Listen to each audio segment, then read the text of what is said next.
Assalomu alaykum hurmatli yurtdoshlar. Bugun biz Navoiy viloyati Uchquduq tumani 10-sonli bolalar musiqa san'at maktabi doirachi yigitlari bilan Navoiyga tashrif buyurdik. Ustozimiz O'zbekistonda xizmat ko'rsatgan artist Abbos Qosimov bugun Navoiydalar. Bugun konsert, master-klasslar bo'ladi. Birgalikda tomosha qilamiz. Qani ketdik.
Minglab shogirdlarni dunyoga keltirgan desak ham mubolag'a bo'lmaydi. Minglab shogirdlarni ustozi, xizmat ko'rsatgan artist Abbos Qosimov.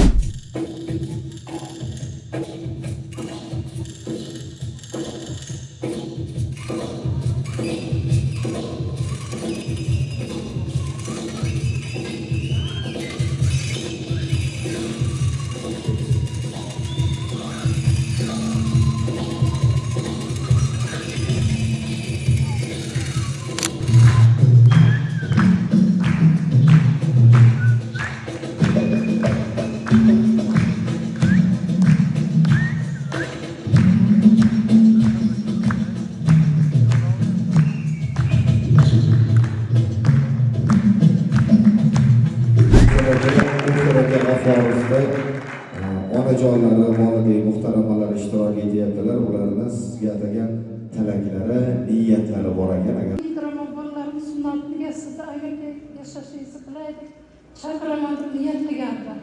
Bolalar niyatiga yetolmay ketdi. Shuni niyatini amalga oshiraylik. Sani qiz o'sha aytgan narsasini shundagina qo'ygandim. Bultur sizni qo'ymagan.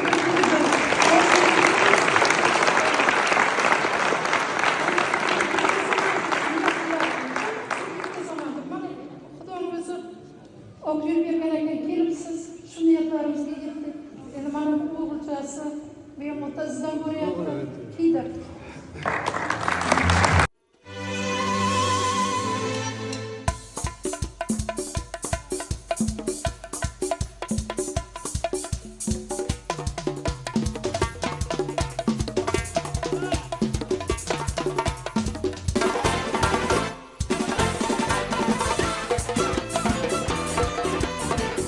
O'zbekistonda bitta kasal bo'ldi.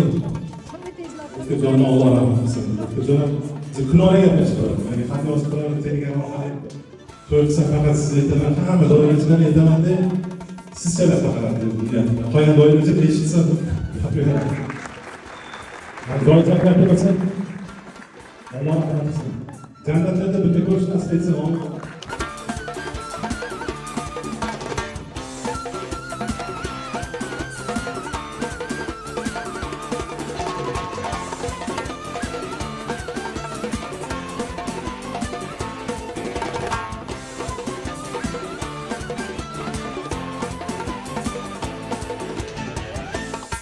O'ylaymanki, Navoiy sizga begona shahar emas ekan, begona yurt emas ekan. O'shaning uchun bu davom ettirishni xohlaymiz hamamiz sizga. ustoz xush kelibsiz. Xursand bo'ldik. Anchagina niyat qilib yurdik. Endi bu niyatimiz o'zi azaldan bordi. O'sha Xudo rahmat O'tkirjon beramiz bilan ancha xabarlarimiz bor edi. Alloh rahmat qilsin. Mana Xudoga shukr bilan o'g'illarimiz. Assalomu alaykum ustoz. Xush kelibsiz Navoiyga. Mana sizda shogirdingizman 2005-yil Farhod madaniyat saroyida dars olganmansizlar. Navoiy shogirdlaringiz olib keldim bugun Uchquduq, olis hudud chekka hududdan keldik biz ustoz. Shu yosh shogirdlarimizga nima maslahat berasiz? Rahmat, shunchalik hurmat qilib keldinglar. Tadbir ham chiroyli o'tdi. doirachilarni ko'rib xursand bo'ldim. Juda ko'payib ketdi. Sizlar qatnashgan payti kam edi o'zi. Sal kichkinaroq. Mana 21 yil bo'libdi mana. 21 yil ichida ancha-muncha maktablar ochilibdi, san'at maktabi, ixtisoslashgan maktablar. Bolalarni ko'rib xursand bo'ldim. Ijod qilishyapti, chalishhyapti. Mana niyatim yanada chalversin shu yoshlar, ijod qilsin. Shu o'zbegimiz san'atini kamida menga o'xshab dunyoga olib chiqib, dunyoga mashhur qilib yuraversin. Hamisha sihat salomatlik tilayman. Xudo xolasa mana shunaqa tadbirlar ko'payaversin. Shunaqa tadbirlar uyushtirayotganlarga ham katta rahmat deyman. Prezidentimizga ham katta rahmat deyman. Shu san'atga e'tibor qilib, maqomlarga, shu o'zbek milliy cholg'ulariga e'tiborlarini berib yuribdilar. Biz o'shani qatorida motivatsiya olib, shu o'zbek san'atini dunyoga olib chiqib yuramiz. Hammangiz sog' bo'lsin, siz ham sog' bo'ling. Yaxshilikda ko'rishaylik. Xudo kunlarni bersin. Sog' bo'ling. Hammani omadini bersin.